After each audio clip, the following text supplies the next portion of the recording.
Hey guys, Creator Mom. So in this video, I'm just going to do like a movie review. It's this movie called the Babadook. And it's a horror thriller. And basically, I mean, it's going to get a little psychological, but it's really just poppycock. It's nothing serious, just poppycock. Nothing that I really care to receive into my own life. Actually, I thought the movie I was kind of disappointed by the movie because, it's about this.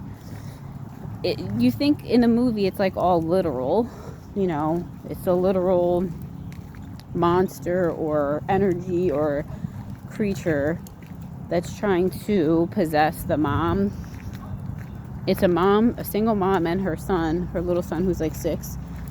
And what happened is his dad died when he was driving her to the hospital or whatever to give birth to him, whatever. So, I'm sure you could assume where that's going with grief and things like that. And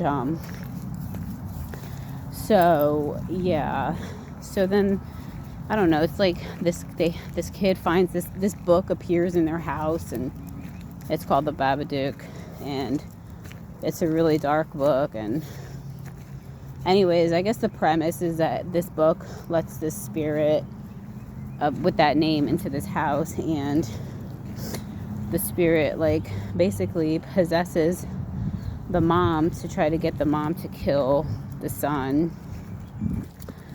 And the whole time, the little boy was trying to warn the mom about this creature, and she didn't believe him, and everybody thought he was making it up or whatever. And then she started to experience it and see it, and then she knew it was real. And then the movie ends by her.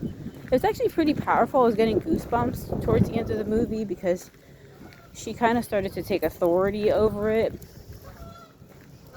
And she started screaming at it. She was like, "This is my house. This is my house." Ah! She starts goes full super mom on this creature. And it puts the creature into a bit of submission. And all of a sudden you see this entity, this energetic entity go from her room to the basement, and the basement door shuts. And I'm like, that's kind of about where it ends. And I'm like, I didn't like it because the creature didn't go away. It was in the basement, and she had a relationship with this creature, and she fed it. She would go downstairs and feed it like dirt with worms. And it was scary when she would go into the basement. It was strong, but it couldn't kill her. It didn't conquer her. But she just fed it what it wanted, like that worms, and then it would go off into its little dark corner and leave her alone. And she'd come back up in the basement, but I think she would have to feed it every day or whatever. And I don't know, I didn't like that. But then I was talking to ChatGPT about it because I was confused. I'm like, what does that mean that the creature went and shut the door? And Casey, come on, these dumb dogs, fucking, their house, their backyard is right at the line with this park, and every time you walk by they fucking bark. They're so annoying. My dog would do the same thing though, but I'd probably keep her inside for most of the time so she didn't bother people fucking barking at them all the time. Anyways, they're like, these dogs are like always outside. Maybe they're so annoying their owners don't even want them in the house. But anyways, back to the story. So yeah, so I asked ChatGPT, and ChatGPT's like, well, it's not literal, it's symbolic, for grief or depression or whatever. And I was like, well, I could see where you're coming from, but I still didn't like it because I was taking the monster as literal in the movie, but not really psychological. But it makes sense on that level, because it's saying there's these parts of us that we're not gonna get rid of.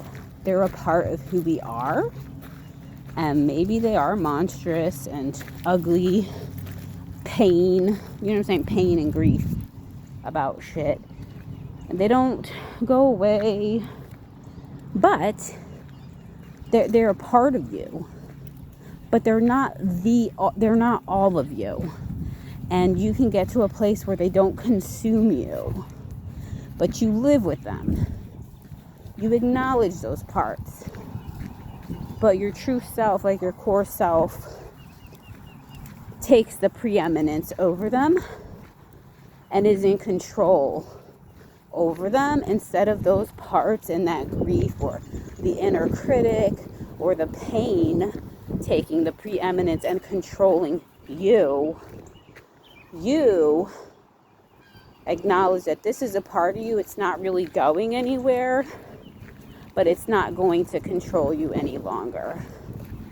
So I guess it just tells us that, in that director's opinion, or whoever in the movie's opinion, that that healing from trauma or grief or dealing with the inner critic doesn't necessarily mean getting rid of it and it disappearing from your life, but it means being able to contain it, control it, and not allow it to control you and your life.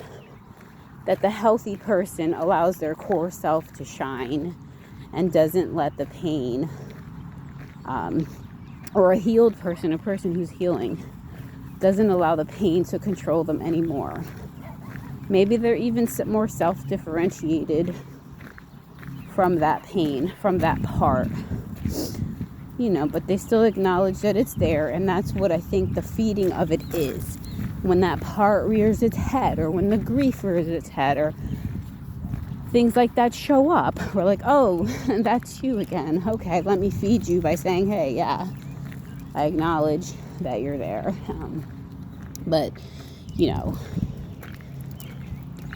and that's it. I don't know.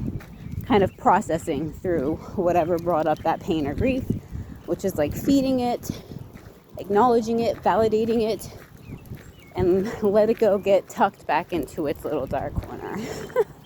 I don't know. It's interesting, but then again, I'm just like, I would have rather it be gone,